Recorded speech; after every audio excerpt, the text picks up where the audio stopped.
नमस्कार, मी प्रतीक्षा लंबोदर किचनमध्ये तुम्हा सर्वांचं मनापासून स्वागत। तर आज मी तुमच्यासाठी घेऊन आले शेंगदाणा गुळचे पौष्टिक असे लाडूची रेसिपी। तर बनवायला सोपे आहेत आणि इथे मी तुम्हाला वजनी आणि वाटी दोन्ही प्रमाण सांगितले आहेत। त्याचबरोबर अशा छोट्या मोठ्या टिप्स सांगितल्या ज्यामुळे आपले जे लाडू आहेत ते अगदी मऊसूत होतात आणि इथे आपण तुपाचा वापर केलेला नाही तरी देखील अगदी सहज हे लाडू वळता येतात। तर चला तर मग आता वेळ न घालवता आपण आजच्या रेसिपीला सुरुवात करूया। तर सगळ्यात आधी आपण इथे एका कढईमध्ये 1.5 वाटी शेंगदाणे घालूया।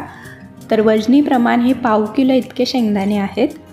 तर शेंगदाणे भाजताना एक तुम्हाला खास सिक्रेट टिप सांगते। शेंगदाणे भाजण्यापूर्वी आपल्याला इथे पाण्याचा हात लावून घ्यायचा आहे आणि 5 मिनिटं शेंगदाणे तसेच ठेवायचे आणि त्यानंतर हे भाजायचे। यामुळे काय होतं, शेंगदाणे जे आहेत ते अगदी आतपर्यंत खुसखुशीत भाजले जातात आणि त्याचे जे ठळपर आहेत ते लगेच सहज मोकळे होतात। तर ही टिप्स तुम्ही नक्की वापरून पहा। तर इथे बघा, शेंगदाणे अगदी एकसारखे हलवत आपल्याला हे भाजून घ्यायचे आहेत।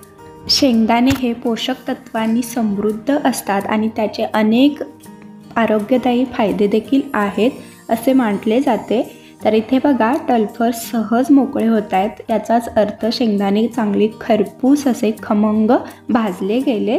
तर आता आपण गॅस बंद करायचा आणि हे एका परातीमध्ये आपण काढून घेऊया आणि थंड करून घेऊ। तर आता याच कढईमध्ये आपण 1 वाटी किसलेलं सुकं खोबरं घालूया। तर वजनी प्रमाण हे 150 ग्रॅम इतकं सुकं खोबरं आहे। तर आता आपण हे देखील अगदी मंद गॅसवरती सोनेरी रंगावरती भाजून घेऊया। खोबरं भाजताना सतत हलवत राहायचं जेणेकरून ते खाली लागणार नाही, करपणार नाही। तर इथे बघा, हलकासा सोनेरी रंग आला गेला। यापेक्षा जास्त खोबरं नाही भाजायचं, नाहीतर त्याचा कडवटपणा लागतो। तर आता आपण गॅस बंद करू आणि हे देखील बाजूला काढून घेऊया। तर इथे बघा, शेंगदाणे देखील थंड झालेत। आता आपण याचे टल्फरे काढून घ्यायचे आहेत। तर हाताने देखील सहज निघतात, पण इथे तुम्हाला खास सोपी पद्धत सांगते। तर इथे बघा, मी अशा पद्धतीचा पावभाजी मॅशर घेतला आहे आणि अशा प्रकारे आपण याचे टल्फरं काढून घेऊया। अगदी सहज वेगळे होतात, तुम्ही बघू शकता इथे। तर इथे मी सगळे टल्फर जे आहेत ते काढून घेतलेत, वेगळे करून घेतलेत। आता आपण हे टल्फर यामधले पूर्णपणे काढून घेऊ।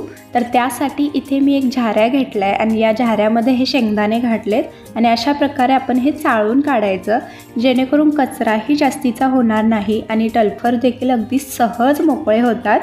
तर इथे बघा, अगदी एखादा शेंगदाण्याला टल्फर राहिलं आहे, काही हरकत नाही। तर आता आपण हे एका मिक्सरच्या भांड्यामध्ये काढून घ्यायचं आहे। तर आता यामध्ये आपण घालूया 1 वाटी गूळ। तर सुरुवातीला मी 1 वाटीच गूळ यामध्ये घालते आणि आता हे आपण मिक्सरला फिरवून घ्यायचं आहे। तर इथे बघा, शेंगदाणे मी मिक्सरला फिरवून घेतलेत, अगदी छान असं याला टेक्स्चर आले, तुम्ही बघू शकता। तर आता हे एका भांड्यामध्ये काढून घेऊ आणि आता याच मिक्सरच्या भांड्यामध्ये आपल्याला जे भाजून घेतलेलं खोबरं होतं ते देखील घालू आणि अर्धी वाटी गूळ घालायचं आहे। तर सुरुवातीला मी 1 वाटी आणि आता अर्धी वाटी गूळ घालते, म्हणजे एकूण 1.5 वाटी गूळ आणि वजनी प्रमाण 1/2 किलो इतका हा गूळ आहे। तर आता हे देखील मिक्सरला आपण फिरवून घेऊ। तर इथे बघा, खोबरं आणि गूळ देखील मी मिक्सरला फिरवून घेतले। तर हे जास्त बारीक नाही करायचं खोबरं, त्यामुळे त्याचं जे टेक्स्चर आहे ते लाडवामध्ये छान लागतं। तर आता हे देखील आपण भांड्यामध्ये काढून घेऊ। तर इथे मी खोबरं, शेंगदाणे आणि गूळ एका परातीमध्येच काढून घेतले। आता यामध्ये आपल्याला घालायचं आहे 1 चमचा वेलची पूड, त्याचबरोबर 1/2 चमचा सुंठ पावडर घालायचे, त्याचबरोबर अगदी 1/2 चमचा इथे मी जायफळ किसून घालते। तर हा गुळाचा पदार्थ आहे त्यामुळे जायफळ तुम्ही जरूर वापरा। कोणत्याही गुळाच्या पदार्थामध्ये अगदी थोडंसं जायफळ किसून घातलं की त्याची चव दुप्पट होते। तर आता हे व्यवस्थित एकदा आपण मिक्स करून घेऊया।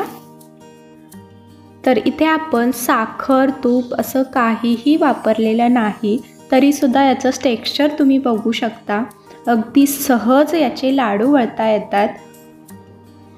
तर हे बघा, तर आता आपण याचे लाडू वळून घेऊया। तर अगदी सोपी पद्धत सांगून इथे मी तुम्हाला हे लाडू कसे बनवायचे याची संपूर्ण माहिती सांगितले।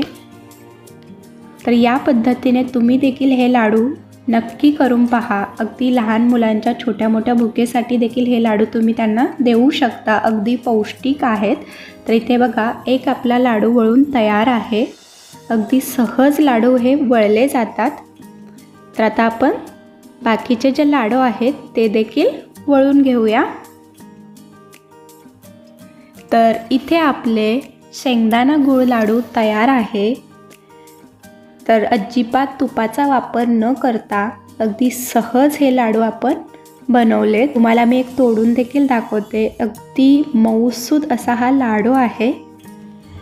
तर तुम्ही देखील असे पौष्टिक लाडू नक्की करून पहा। व्हिडिओ आवडल्यास लाईक आणि शेअर करा आणि अशाच नवनवीन रेसिपीजसाठी लंबोदर किचनला सबस्क्राईब करा। धन्यवाद।